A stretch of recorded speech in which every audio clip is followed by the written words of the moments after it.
Bonjour à tous mes chers amis cinéphiles, qu'est-ce que vous dites aujourd'hui? Moi, ça dit que aujourd'hui je vais vous parler du film The Flash. The Flash, bien sûr, super-héros de l'univers de chez DC Comics. C'est un film qui est réalisé par Andy Muschietti et qui dure 2h24. Voilà, alors un petit premier avis sans trop spoiler. The Flash, qu'est-ce que c'est? Donc, on va retrouver Barry Allen, The Flash, donc, incarné par Ezra Miller, qui donc va prendre la décision de retourner dans le passé grâce à sa super vitesse et va modifier un événement donc de son passé. Et tout ça va tout chambouler en tout cas, et il va se retrouver dans une réalité alternative où toutes les choses sont tout son environnement en tout cas est modifié, avec des nouveaux super-héros, avec voilà, plein de choses complètement différentes. Alors concrètement, qu'est-ce que ça vaut de Flash?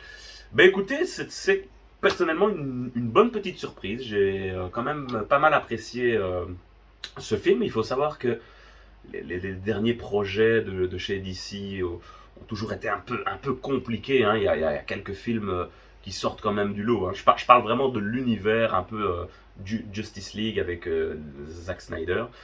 Voilà, moi personnellement j'avais beaucoup apprécié en tout cas Aquaman. Et le premier Wonder Woman était assez sympa. Et la version longue de la Justice League, la Snyder Cut, était aussi à voir, selon moi. Le reste, c'est assez compliqué. On a le Suicide Squad de James Gunn qui est vraiment pas mal aussi. Mais hormis ça, voilà, DC a toujours été un petit peu à la traîne comparé à Marvel. Que ce soit même dans les chiffres au box-office, ça a toujours été un peu compliqué. Même si ils ont une identité visuelle bien à eux. Et je trouve que c'est bien représenté, en tout cas ici, avec quelque chose d'assez voilà, très DC, quoi, avec des slow motion. Et puis forcément, The Flash, avec sa vitesse, c'est encore plus accentué. Après, c'est un film qui va clairement jouer sur la nostalgie d'anciens personnages qu'on a connus il y a quelques années. On va nous ressortir quelques petits caméos par-ci par-là qui sont toujours bien agréables. Donc il y a quand même un petit côté fanservice, mais qui fait plaisir, notamment avec un certain personnage dont j'en parlerai en spoiler, qui était vraiment chouette. Niveau musique aussi, voilà, on retrouve des thèmes iconiques.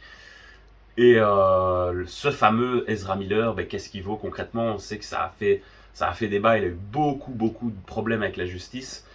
Il n'a pas pu participer à la promotion du film, ça a été très compliqué. On sait que chez DC, ils se sont longtemps demandé qu'est-ce qu'on va faire avec ce film. Est-ce qu'on le sort, est-ce qu'on le sort pas, ou on le met directement sur HBO Max? Voilà, il y avait beaucoup de rumeurs. Finalement, ils ont décidé quand même de le sortir. Et voilà, moi je trouve que ça vaut le coup. Franchement, j'étais assez satisfait en sortant de ma séance. Voilà, j'ai passé un agréable moment avec des scènes assez parfois un petit peu comiques, et puis des moments assez sympathiques, d'émotion. Bizarrement, je ne pensais pas avoir certains moments très touchants, et pourtant ça a été le cas. Donc la belle petite surprise de The Flash, on sait qu'ils avaient vraiment confiance et qu'ils croyaient beaucoup en ce film. Et effectivement, c'était assez sympa, ça respecte bien l'univers.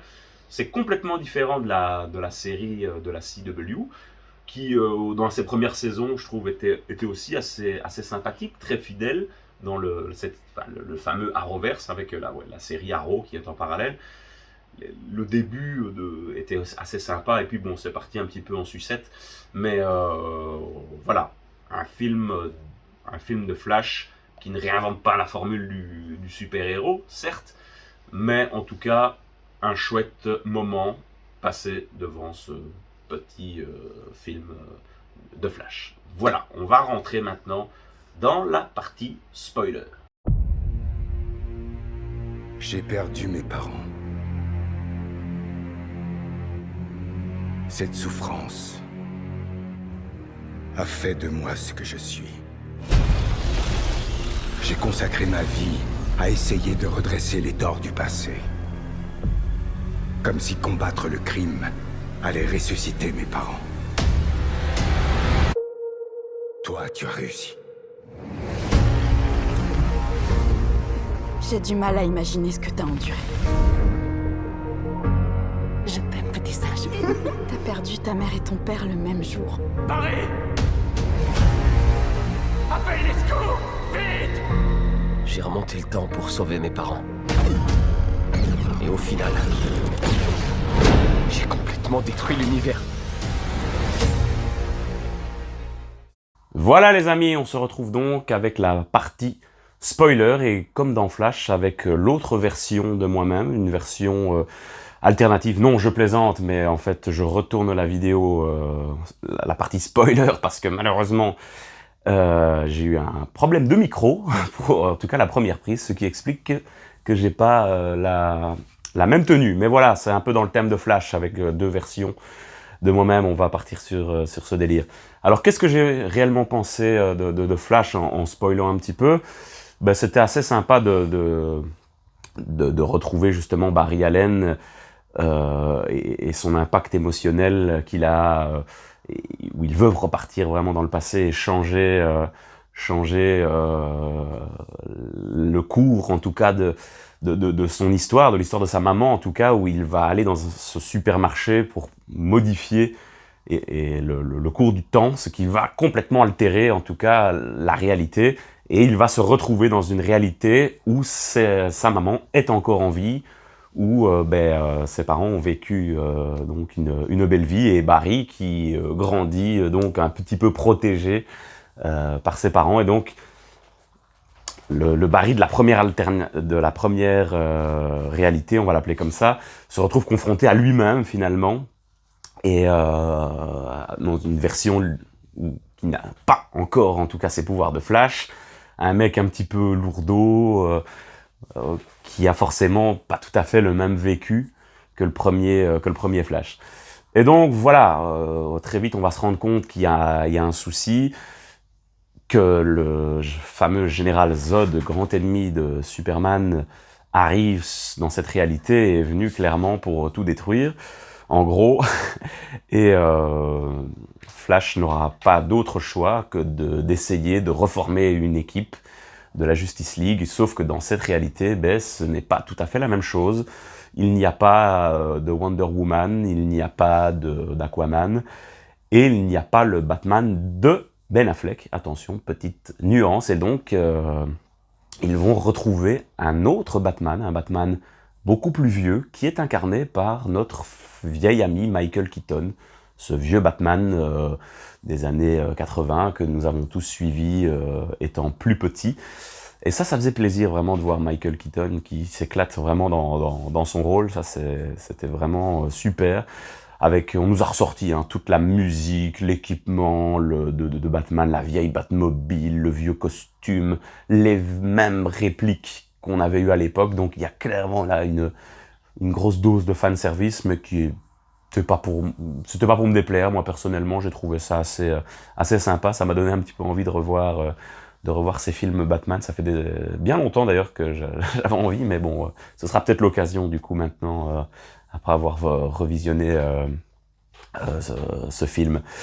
Ensuite, avec l'aide de Michael Keaton et de nos deux Flash, on va retrouver aussi également une Supergirl, incarnée par Sacha Caillé, je pense, quelque chose comme ça, qui fait le taf, franchement. C'était au début un peu étonnant, le choix de l'actrice. Ça avait déjà fait débat parce qu'elle n'était pas blonde, mais ici, voilà, elle a les cheveux noirs, mais elle est charismatique, elle est badass. Une bonne Supergirl, moi j'ai trouvé ça assez bien fait. Son côté un petit peu, où elle n'était pas copine avec les terriens, vu qu'elle s'était fait enfermer pendant plusieurs années, en tout cas, et donc au début, on sentait qu'elle était un petit peu réticente, en tout cas contre la race humaine, et puis malgré tout, elle sait qu'elle doit affronter ce général Zod, et elle va finalement quand même s'associer avec Flash. Petit apartheid concernant le Batman de Ben Affleck, je voulais aussi revenir là-dessus. J'avais bien aimé aussi cette relation au début du film où on a ce Batman Ben Affleck qui a un peu le même traumatisme, qui a aussi perdu ses parents, et qui est un petit peu le mentor de The Flash, hein, et qui lui explique que voilà, Barry, ça ne sert à rien de modifier le passé, que tout est fait parce que les choses arrivent, et c'était assez sympa cette petite leçon de morale de notre ami Ben Affleck, qu'on voit pas beaucoup, mais on verra si on le recroisera dans l'univers d'ici, pas sûr. J'avais cru comprendre que c'était peut-être sa dernière apparition, et vu la fin du film, c'est clairement possible. Donc voilà, petit caméo aussi de Gal Gadot en Wonder Woman au début du film. Voilà, c'est toujours sympa, hein, je veux dire, un petit moment humoristique avec son fameux lasso de vérité, qui fait dire absolument n'importe quoi. Enfin non, pas n'importe quoi, mais la vérité assez gênante à Batman et à The Flash. Donc voilà, et puis pour en revenir donc à dans la continuité du film, les deux Flash, donc cet apprentissage, on va dire, du Flash numéro 1, qui va donner les pouvoirs à sa deuxième version, et lui va perdre ses pouvoirs, donc il y aura aussi ce rôle de professeur, hein, et d'élève, encore une fois, qui est réinstauré, où le deuxième Flash veut expérimenter ses pouvoirs, il fait un peu n'importe quoi au début, il prend feu, il fait péter toute la ville, entre guillemets, donc il est un peu excité par ses nouveaux pouvoirs, il veut tout expérimenter, et puis voilà, on a le Flash le Flash numéro 1 qui essaye de lui donner des conseils, et qui lui, au début, n'a plus ses pouvoirs. Et donc, c'était assez comique, et c'était clairement les petites notes d'humour, ces interactions, en tout cas entre ces deux personnages. Et au niveau de la fin, c'était le moment où ça envoie un peu plus du lourd au niveau baston, avec cette bataille finale contre le fameux général Zod. Et là, c'était le moment touchant où Michael Keaton va mourir, et Supergirl aussi. Et Flash retourne dans le passé, dans ce fameux Flashpoint, pour essayer de revenir encore une fois et de modifier. Ils reviennent, et les événements se repassent, pas de la même façon, mais la continuité est exactement la même.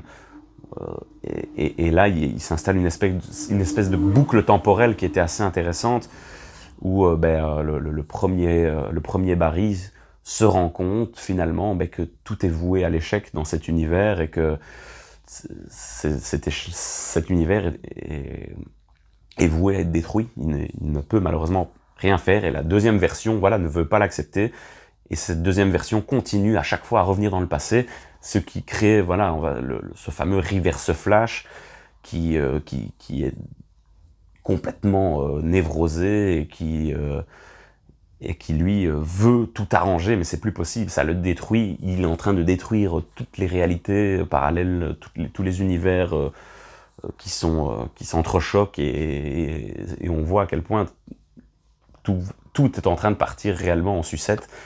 Et là, le premier Barry résonne le deuxième, et le deuxième va se sacrifier face à cette troisième version du Reverse Flash, en gros, dans ce Flashpoint, et ce qui va permettre de vaincre, entre guillemets, ce Reverse Flash.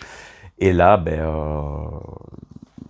Barry retourne dans le passé et remet cette fameuse boîte de tomates à sa place, et revoit sa maman dans une scène vraiment touchante que j'ai beaucoup aimé, qui était vraiment très sympathique, où il lui dit adieu concrètement en disant que voilà, il sait que c'est pour le bien commun, et c'était très Spider-Man d'ailleurs, ça, de un peu se sacrifier hein, pour sacrifier sa famille. On avait retrouvé ça dans un jeu Spider-Man qui était vraiment très sympa.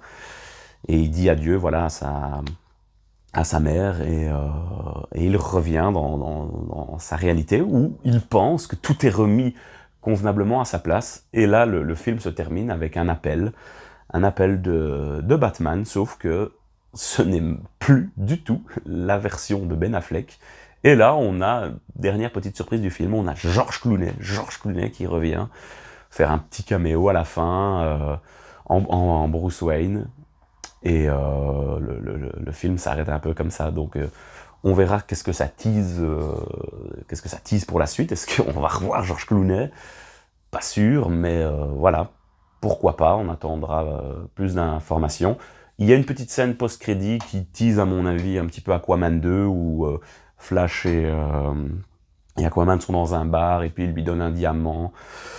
Voilà, je sais pas trop vers quoi ça va mener concrètement, mais on découvrira ça, à mon avis, en fin d'année au niveau d'Aquaman 2. Donc pour un peu en résumer avec tout ça, moi j'ai passé un bon moment devant ce film The Flash. J'en attendais pas spécialement grand-chose à la base, et j'ai été vraiment agréablement surpris par ce film. On sait qu'avec DC c'est pas toujours évident, mais qu'ils sont vraiment en train de recréer quelque chose. James Gunn maintenant est un peu aux manettes, un peu comme Kevin Feige chez Marvel. C'est lui qui gère tous les futurs projets. Il y a beaucoup de choses qui vont arriver dans les prochaines années au niveau de DC, où ils veulent refondre leur univers et repartir sur des bases saines et faire quelque chose, à mon avis, d'assez sympathique. Donc on verra bien ce que ça va mener, mais je pense quand même qu'il y a quelque chose à gratter du côté de chez DC dans ces prochaines années. Voilà, donc un chouette moment devant The Flash.